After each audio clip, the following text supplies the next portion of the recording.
Bonjour les amis, c'est Cyril de Lille. Je vous souhaite une bonne année. À chacun d'entre vous, une très bonne année, une sainte année, tournée vers Dieu et vers son Fils Jésus notre Sauveur. Aujourd'hui, j'ai choisi de vous parler de la bête. Un sujet certes pas très festif, mais ô combien intéressant et dont beaucoup parlent. Qu'est-ce que la bête? Alors déjà, les passages de l'Apocalypse qui en parlent, alors il y en a plein, j'en prends quelques-uns. Au chapitre 11, au verset 7, il est dit, c'est dans toute une révélation de Saint Jean, mais quand ils auront achevé leur témoignage, la bête qui monte de l'abîme leur fera la guerre, les vaincra et les fera mourir. Voilà.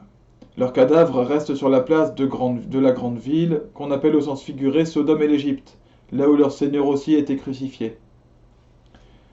Au chapitre 13, au verset 1 d'abord, alors j'ai vu monter de la mer une bête, ayant 10 cornes et 7 têtes. La bête, c'est toujours avec une majuscule. Avec un diadème sur chacune des 10 cornes et sur les têtes et des noms blasphématoires. Le blasphème, c'est l'insulte envers Dieu. Et la bête que j'ai vue ressemblait à une panthère. Ses pattes étaient comme celles d'un ours et sa gueule comme celle d'un lion. Le dragon lui donna sa puissance et son trône et un grand pouvoir. Et au verset 11 du même chapitre, puis j'ai vu monter de la terre une autre bête. Elle avait 2 cornes comme un agneau, elle parlait comme un dragon, elle exerce tout le pouvoir de la première bête en sa présence, amenant la terre et tout ce qui l'habite à se prosterner devant la première bête, dont la plaie mortelle a été guérie. Et oui, la bête, de façon générale, c'est le royaume terrestre de Satan. Voilà, la manifestation de l'existence de Satan et de ses pièges sur terre. Voilà ce qu'on appelle la bête. Donc c'est pas directement Satan, c'est pas non plus directement l'Antéchrist, c'est toute cette structure-là sur terre. J'ai noté pas mal d'exemples, parce que cette bête se manifeste par, entre autres par exemple, des gouvernements corrompus, ou des gouvernements qui adorent l'argent, voilà, en secret, et qui font des malversations avec d'autres pays, des gouvernements qui vendent des armes en promouvant la paix. Voilà. Dans notre pays, c'est ce qu'il se passe évidemment. Euh, alors tout ça, c'est une face de la bête. C'est d'ailleurs ces personnes qui vendent des armes en France sont des francs-maçons. Donc justement, la franc-maçonnerie vient de est aussi une espèce une manifestation de la bête, une manifestation d'une œuvre antichristique en fait, anti-Dieu. Et il y a aussi, alors, ça peut être des organisations, ça peut être aussi des organisations qui viennent de faux prophètes.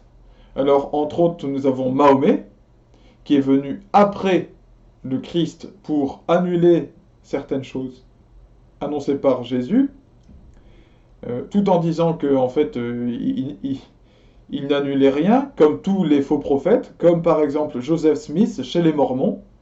Les Mormons s'appellent eux-mêmes l'Église des saints des derniers jours. Et eux aussi, alors chez eux, ils ont donc Joseph Smith, c'est leur prophète. Il est arrivé bien plus tard, donc encore un faux prophète de toute façon, puisqu'il arrive après Jésus. Et nous explique que lui aussi, il a un autre texte qui permet d'achever la compréhension de la Bible. Et donc lui, il explique il faut redevenir, par exemple, polygame. La polygamie, c'est en fait une chose voulue par Dieu et lui a été appelé pour cela. Bon, les témoins de Jéhovah, je pense à cela.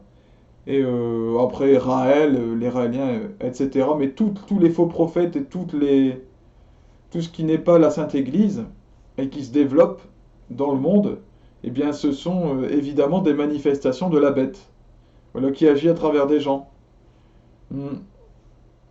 Nous avons des pays guerriers qui cherchent à dominer. En ce moment, je pense aux USA voilà, qui a une histoire avec l'Iran aussi d'ailleurs, mais aussi la Corée du Nord, même en particulier.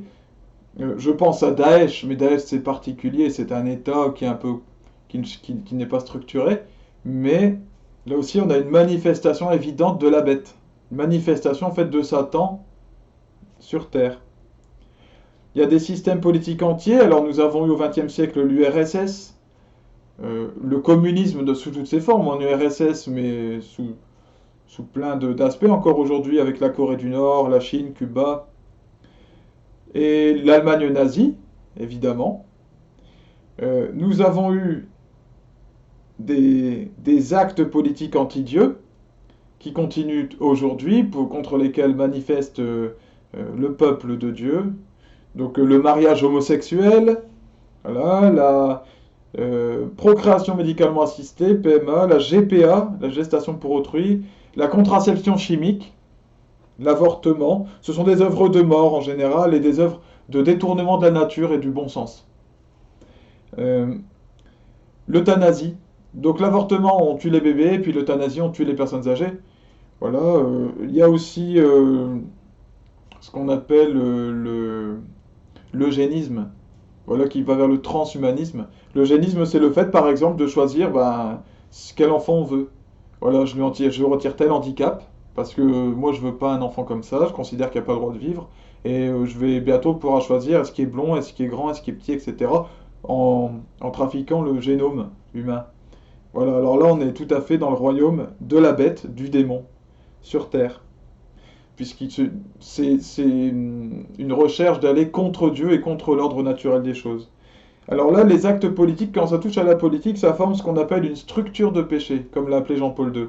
C'est-à-dire qu'il y a une structure construite qui pousse les gens au péché. Ce qui fait que les gens qui avortent ou qui sont homosexuels, qui se marient ou qui pratiquent PMA, GPA, tout ça, ne sont pas forcément des gens voués au démon. Mais seulement, ils sont victimes, malgré eux ou pas, d'une structure de péché. Des œuvres culturelles, artistiques aussi, alors il y en a à foison, qui mettent en valeur par exemple la magie, la sorcellerie. Donc là je pense à Walt Disney. Walt Disney c'est rempli de choses, d'éléments de démoniaques. Par exemple, magie, sorcellerie, je pense à Mary Poppins. Voilà, avec les balais qui bougent tout seuls pour faire le ménage, on est dans de la sorcellerie pure. Il y a souvent des mises en valeur de sorcières, de choses comme ça. Je pense à Fantasia, je pense à Merlin l'Enchanteur, etc.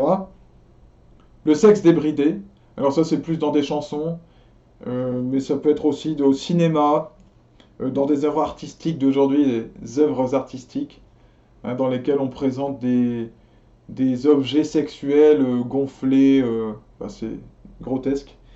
La violence gratuite, la vulgarité, violence gratuite beaucoup au cinéma aussi. La vulgarité, donc en fait c'est l'absence de morale, parce que la morale va vers Dieu, et donc la bête a tout intérêt à détruire la morale. De manière générale, c'est l'œuvre antichristique du démon, la bête sur Terre. Je vous parlerai dans une prochaine vidéo d'ailleurs de ce qu'est l'antichrist, voilà, qui est assez proche de la bête, mais c'est pas la bête non plus. Je vous rappelle la sortie, chers amis, de Garabandal, Dieu seul le sait, le 22 janvier. Cette histoire de 4 jeunes filles qui affirment avoir vu l'archange Saint-Michel et la Vierge. Voilà, on voit les réactions des personnes autour.